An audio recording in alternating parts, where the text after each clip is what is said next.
이스라엘 백성들이 여리고에 이어서 아이성을 점령했다라는 이 소식이 가나안 지역 구석구석까지 빠르게 퍼져나갔습니다. 이것을 지켜본 나머지 족속들은 연대하여 싸우기로 결정을 내립니다. 이들은 헷, 아모리, 가나안, 브리스, 히위, 여부스 족속과 또 그 왕들이었습니다.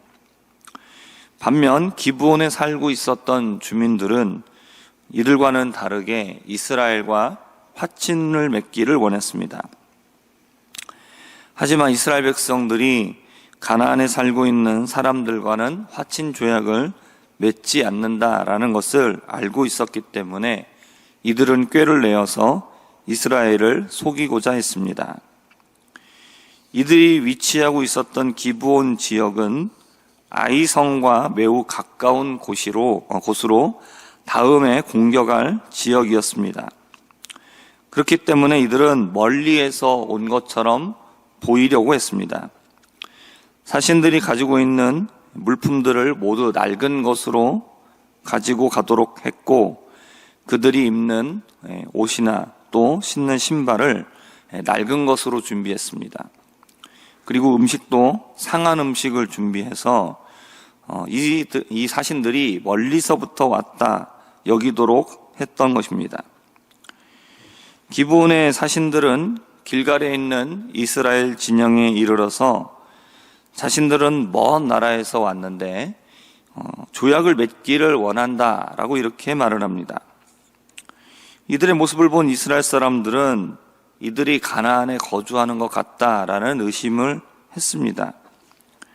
하지만 이들이 여호수아에게 우리는 당신의 종들입니다, 이렇게 한껏 자세를 낮춥니다. 그리고 어디서부터 왔느냐라는 이러한 질문에도 이들은 자신들을 종들이라는 표현을 계속 사용하면서 당신의 하나님 여호와의 이름을 듣고 애굽과 아모리 왕들에게 행한 모든 일을 다 듣고 아주 먼 곳에서부터 조약을 맺기 위해서 찾아왔다라고 말을 했습니다.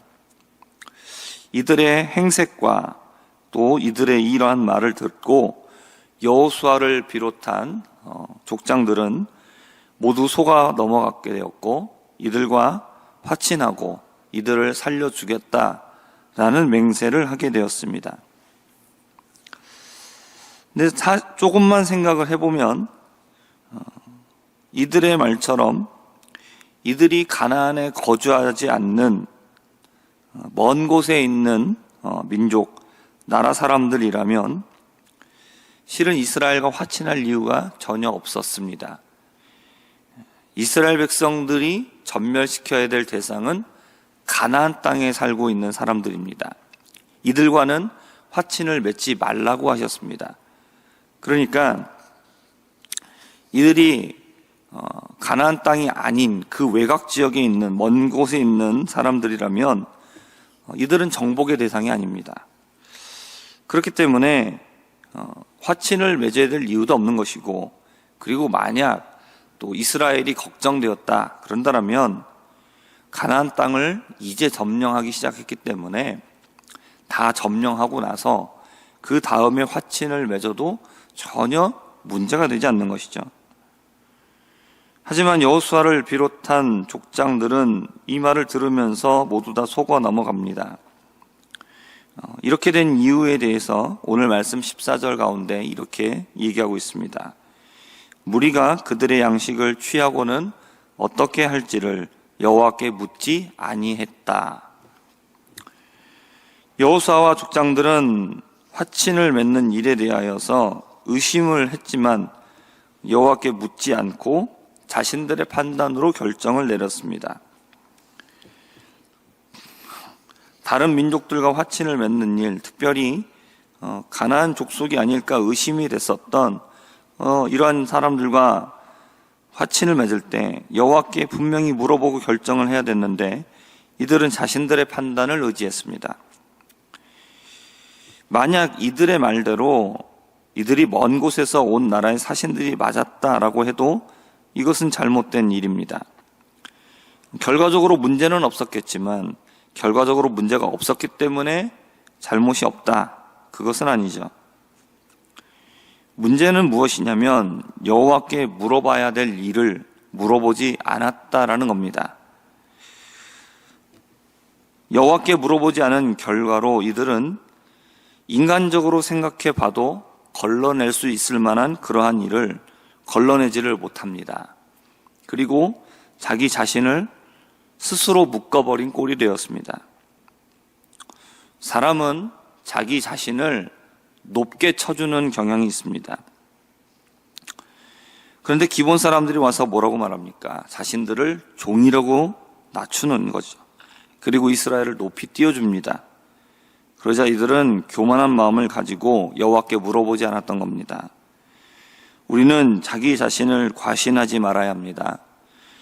옆에서 축혀 세워주는 말을 조심해서 들어야 합니다. 그것이 아무리 사실에 기반한 칭찬이라 할지라도 과도한 칭찬은 우리를 위험에 빠지게 할 수 있습니다. 칭찬을 듣는 입장에서는 많이 들어도 좋은 게 칭찬입니다. 그렇기 때문에 우리는 칭찬을 더 듣고 싶어 하죠. 그러나 선의로 듣는 칭찬이라 할지라도 우리는 겸손한 마음을 놓치지 않도록 주의해야 합니다. 내가 아무리 지혜가 뛰어나도 인간은 항상 어디에서든 실수할지 모르는 불완전하고 또 모자란 존재라는 사실을 잊어서는 안 됩니다. 우리 인간은 아무리 따지고 살펴봐도 실수가 나오기 마련입니다. 그러므로 자신의 부족함을 인정하고 늘 겸손함으로 하나님만 의지하시는 성도님들 되시기를 바랍니다. 기브온 족속은 자신들이 멸절을 당할 처지라는 것을 깨닫고 살기 위해서 속임수까지도 사용합니다. 다른 민족들은 연합하여서 끝까지 대항하려고 했습니다. 그러나 기브온 사람들은 대항하는 것이 아니라 어떻게든 살기 위하여 화친을 맺으려고 했고 결국은 목적을 이루어 목숨을 부지하게 되었습니다. 후에 이들은 성막에서 물을 깃고 장작을 패는 일을 담당하게 되었습니다. 그리고 이들의 역할은 솔로몬 성전에까지도 이어지게 됩니다. 이들은 힘든 노동을 해야 되는 조건으로 목숨을 건졌습니다. 그러나 이들은 성전에서 하나님을 섬기는 일부분을 담당하게 되었습니다. 시편 84편을 보면 고라 자손이 성전을 노래하는 시가 나옵니다.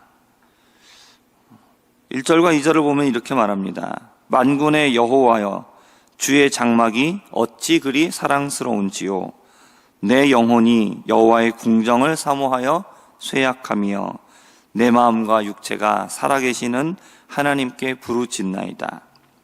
10절의 말씀입니다.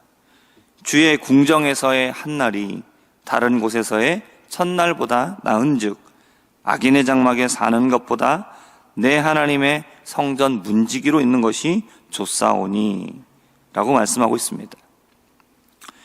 하나님을 사랑하기 때문에 하나님이 계신 성전을 사모하고 그리고 성전에 있기를 원하는 마음을 노래하고 있습니다.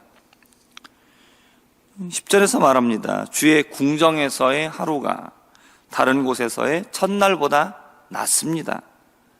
그렇기 때문에 내가 악인의 호화로운 집에서 거주하는 것보다 내가 성전에 있을 수 있다라면 성전문을 지키는 문지기로도 나는 만족할 수 있습니다. 라고 말하는 것이죠. 기브온 족속은 살기 위해서 성전에 허드렛 일을 하게 되었습니다.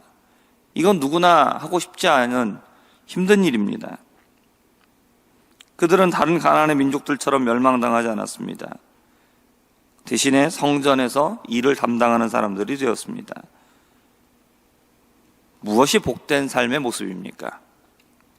악인으로 떵떵거리며 살지만 결국 하나님 앞에 멸망당하는 것이 복된 삶입니까? 아니면 작은 일, 힘든 일, 보잘것없어 보이는 일을 담당하게 됐다 할지라도 주의 일을 하고 주님을 가까이 하여 영원한 생명을 얻는 것이 복된 일입니까? 기본 사람들의 결단과 이들의 모습처럼 어떻게든 생명의 편에 들어가기를 힘쓰시기를 바랍니다. 악인의 장막에 첫날을 사는 것보다 여호와의 성전의 문지기로 하루를 사는 것이 더 복된 삶이라는 사실을 깨닫고 늘 하나님을 사랑하며 살아갈 수 있는 우리 모두가 되기를 주님의 이름으로 부탁드립니다. 기도하겠습니다. 하나님, 세상에 생명보다 더 귀중한 가치는 없습니다. 하나님, 우리에게 영원한 생명보다 더 중요한 것은 없다라는 것을 우리가 깨닫고 우리가 하나님 안에 거하는 것이 복된 삶인 것을 알아서 우리가 세상에서 어떻게 살아가든지 그것에 관심을 두는 것이 아니라 늘 하나님의 품 안에서 살기를 힘쓰며 살아가는, 그것을 기뻐하며 살아가는 우리 모두가 되게 하여 주옵소서. 우리 자신을 의지하지 않게 하여 주시고 나를 지혜롭게 여기지 않게 하여 주시고 늘 하나님 앞에 겸손한 자가 되게 하여 주옵소서. 예수님의 이름으로 기도합니다. 아멘.